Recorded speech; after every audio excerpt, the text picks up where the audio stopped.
Welcome to Power Play India. Don't forget to like, share and subscribe for more content. आज हम एक ऐसे topic पर बात करने जा रहे हैं जो हमारे देश के फ्यूचर के लिए सबसे बड़ा चैलेंज है, भारत का वाटर क्राइसिस। ये सिर्फ पानी की कमी की बात नहीं है, बल्कि ये एक कॉम्प्लेक्स वेब है जिसमें इकोनॉमिक्स, इंफ्रास्ट्रक्चर और हमारा सोशियो कल्चरल फैब्रिक सब उलझा हुआ है।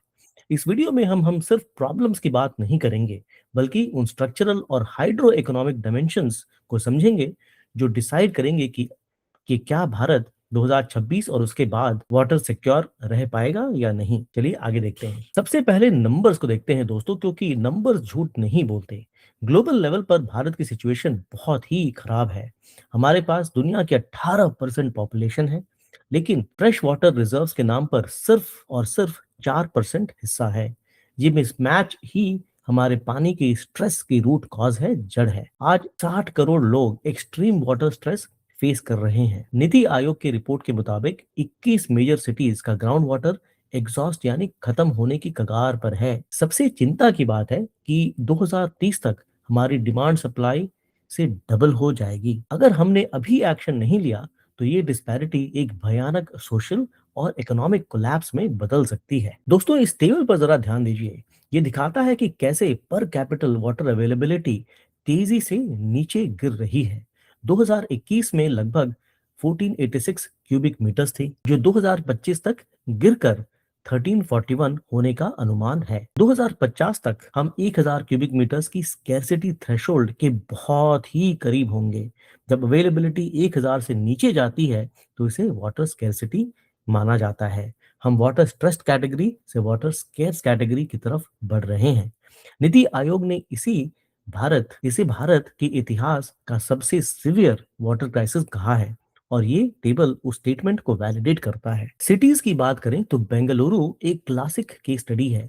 कभी सिटी ऑफ लीक्स कहा जाने वाला एक ये शहर आज डे जीरो की तरफ बढ़ रहा है। पहले यहाँ हजारों कनेक्टेड लीक्स थी, लेकिन आज एनक्रोचमेंट और पोल्यूशन की वजह से 100 से भी कम बची हैं।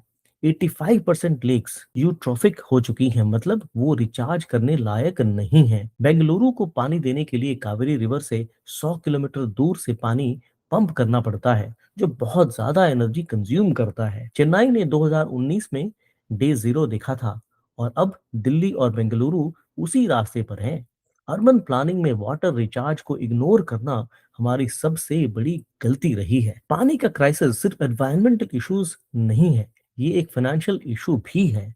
महाराष्ट्र का एग्जाम्पल देखिए, वहां लगभग 96,000 करोड़ रुपीस का पेमेंट बैकलॉग है। वेलफेयर स्पेंडिंग और रेवेन्यू ग्रोथ के बीच का बैलेंस बिगाड़ने से इंफ्रास्ट्रक्चर प्रोजेक्ट रुक गए हैं। इस बार चार्ट में आप देख सकते हैं कि जल जीवन मिशन के लिए बजट तो है, लेकिन पानी के रिसोर्सेज के बाकी क्रूशियल प्रोजेक्ट्स के लिए फंडिंग कम पड़ रही है। पेंडिंग पेमेंट्स की वजह से 19,000 से ज्यादा गांव के ड्रिंकिंग वाटर प्रोजेक्ट्स लटके हुए हैं। बिना बजट और एफिशिएंट स्पेंडिंग के हम सिर्फ पाइप्स बिछा सकते हैं, उनमें पानी नहीं ला सकते। ग्राउंड वाटर हमारा इनविजिबल गोल्ड है, लेकिन हम इसे बैंक अकाउंट की तरह ओवरड्रॉ कर रहे हैं। पंजाब में एक्सट्रैक्शन रेट 156% है। इसका मतलब है कि हम नेचर से जितना ले रहे हैं वो रिचार्ज नहीं हो पा रहा। राजस्थान और दिल्ली की हालत भी कुछ ऐसी ही है। इन रीजन्स को डार्क जोन्स डिक्लेयर कर दिया गया है। जब ग्राउंड वाटर खत्म होता है तो वेल्स अबैंडन हो जाते हैं और फार्मर्स की लाइवलीहुड खतरे में पड़ जाती है। हम एक ऐसे फ्यूचर की तरफ जा रहे हैं जहां जमीन के नीचे पानी बचेगा ही नहीं, अगर हमने एक्सट्रैक्शन रूल्स को स्ट्रिक्टली इंप्लीमेंट नहीं किया। ग्राउंड वाटर डिप्लीशन का एक भयानक असर है लैंड सब्सिडेंस यानी जमीन का धंसना। जब एक्वीफायर्स खाली होते हैं तो ऊपर की जमीन नीचे बैठने लगती है। अहमदाबाद में ग्राउंड लेवल हर साल 1.5 से 3.5 यानी 1.5 से 3.5 सेंटीमीटर नीचे जा रहा है। इसके साथ ही साइलेंट पोल्यूशन का खतरा बढ़ रहा है। पंजाब के कई हिस्सों में यूरेनियम लेवल्स सेफ लिमिट से बहुत ज्यादा पाए गए हैं। नाइट्रेट और आर्सेनिक कंटामिनेशन पूरे नॉर्थ और सेंट्रल भारत में फैला हुआ है।